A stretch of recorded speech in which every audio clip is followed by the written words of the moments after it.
Hi friends, welcome to unlimited cooking. இன்றைக்கி நம்ம சேனலில் ஒரு சூப்பரான ஃப்ரெஞ்ச் ஃப்ரைஸ் எப்படி செய்யலான்னு பார்க்கலாம். நீங்கள் நம்ம சேனலுக்கு புதுசுனா சப்ஸ்கிரைப் பண்ணிக்கோங்க, மறக்காமல் பெல் ஐக்கான் பட்டனை கிளிக் பண்ணிக்கோங்க. வாங்க எப்படி செய்யலான்னு பார்க்கலாம். நான் இன்றைக்கி பெரிய பெரிய உருளைக்கிழங்கு எடுத்து இந்த மாதிரி தோல் சீவி எடுத்து வச்சுருக்கேன். அதை எப்படி கட் பண்ணலான்னு பார்க்கலாம். இப்படி ஒரு உருளைக்கிழங்கு எடுத்து இந்த மாதிரி லேஸாக ஸ்லைஸாக கட் பண்ணிக்கோங்க.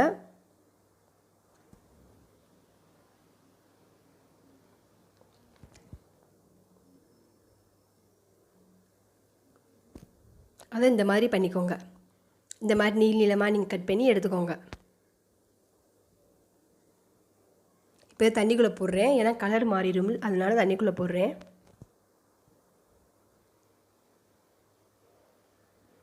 தண்ணிக்குள்ளே போட்ட உருளைக்கிழங்க ஒரு ஒயிட் துணியை நல்லா விரித்து அதில் லேசாக காய விடுங்க, ஏன்னா அப்போ ஈரப்பசி எல்லாம் போகும்.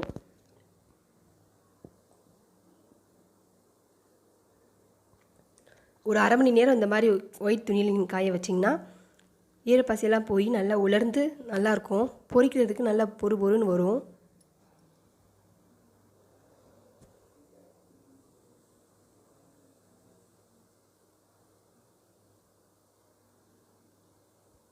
பாருங்க, இப்போ அரை மணி நேரம் ஆயிடுச்சு, நல்லா உணர்ந்துருச்சு, ஈரப்பசியே இல்லை, நல்லா காஞ்சிருச்சு பாருங்கள். இப்போ நம்ம லேசாக கார்ன்ஃப்ளவர் சேர்த்துக்கலாம். இன்னும் கொஞ்சம் ஈரப்பசை இருந்தால் அந்த கார்ன்ஃப்ளவர் எடுத்துக்கிறோம். இது ஆப்ஷனல் தான், உங்களுக்கு தேவைன்னா போட்டுக்கலாம், இல்லாட்டினா வேணாம்.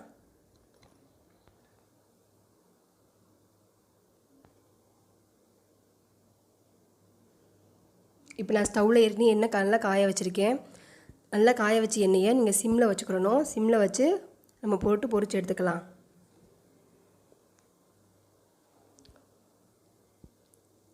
ஃபஸ்ட் டைம் நம்ம சிம்மில் தான் பொரிச்சு எடுக்கணும்.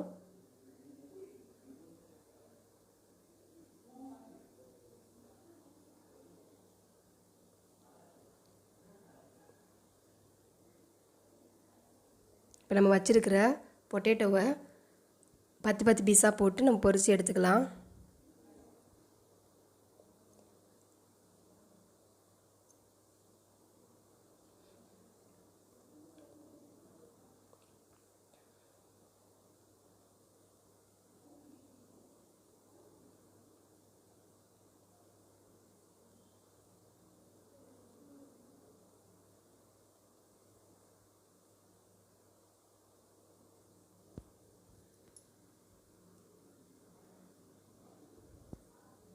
ஃபஸ்ட் டைம் போடும்போதே உங்களுக்கு பொறுன்னு வராது,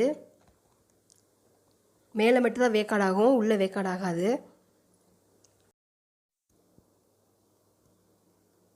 நாம் இதை 2 டைம் பொரிச்சு எடுக்கணும், அப்போ தான் கிறிஸ்பியாக கிடைக்கும்.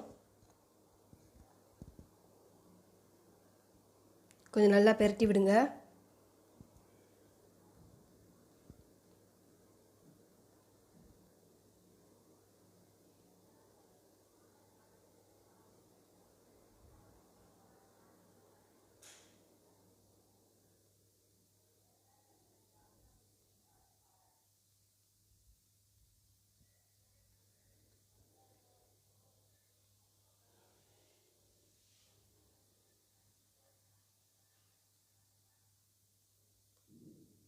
இப்போ நுரை லேசாக அடங்கிடுச்சு. இப்போ நம்ம ஒரு பிளேட்டில் எடுத்து வச்சுக்கலாம்.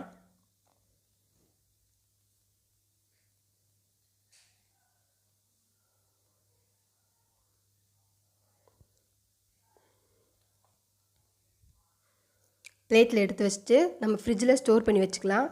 நமக்கு எப்போ தேவைப்படுதோ அப்போ எடுத்து பொரித்து சாப்பிட்டுக்கலாம். நீங்கள் மறுபடியும் இதை போட்டிங்கன்னா நல்லா கிறிஸ்பியாக வந்துடும். நான் இப்போ உங்களுக்கு மறுபடியும் போட்டு காட்டுறேன். இது கொஞ்சம் ஒரு 10 நிமிஷம் ஆகட்டும். 10 நிமிஷம் கழித்து போடுங்க. அப்போ ஹை ஃப்ளேமில் வச்சு போடணும். எண்ணெய் நல்லா சூடேறி இருக்கணும்.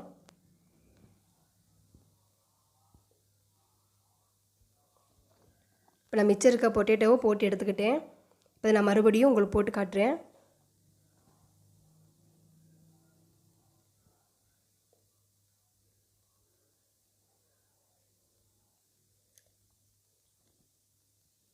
பத்து நிமிஷம் கழித்து போடுறேன்.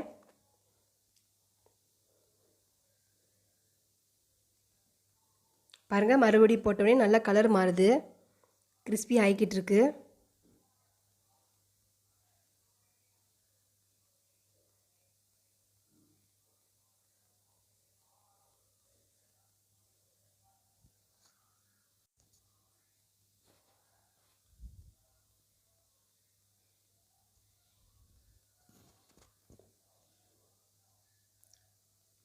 பாருங்கள், நல்லா கிறிஸ்பியாக வந்துக்கிட்டு இருக்கு.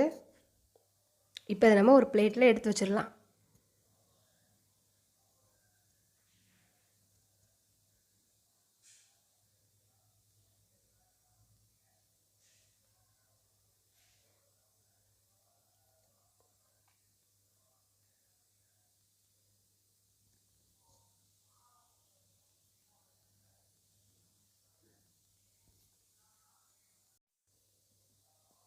சூப்பரான ஒரு ஃப்ரெஞ்ச் ஃப்ரை ரெடி ஆயிடுச்சு. இது தக்காளி சாஸோடு நீங்கள் வச்சு சாப்பிட்டிங்கன்னா ரொம்ப எம்மியாக இருக்கும், ரொம்ப டேஸ்டியாக இருக்கும். பாருங்கள் எவ்வளோ நல்லா பொறு பொறுன்னு வந்திருக்குன்னு, கிறிஸ்பியாக இருக்குது பாருங்கள். இப்போ நான் உங்களுக்கு தக்காளி சாஸோடு வச்சு காட்டுறேன். இது நான் வீட்டிலே ரெடி பண்ண தக்காளி சாஸ். எப்படி பண்ணுறதுன்னு நான் கீழே லிங்க் கொடுக்குறேன், நீங்கள் டிஸ்கிரிப்ஷன் பாக்ஸில் போய் செக் பண்ணி பார்த்துக்கோங்க.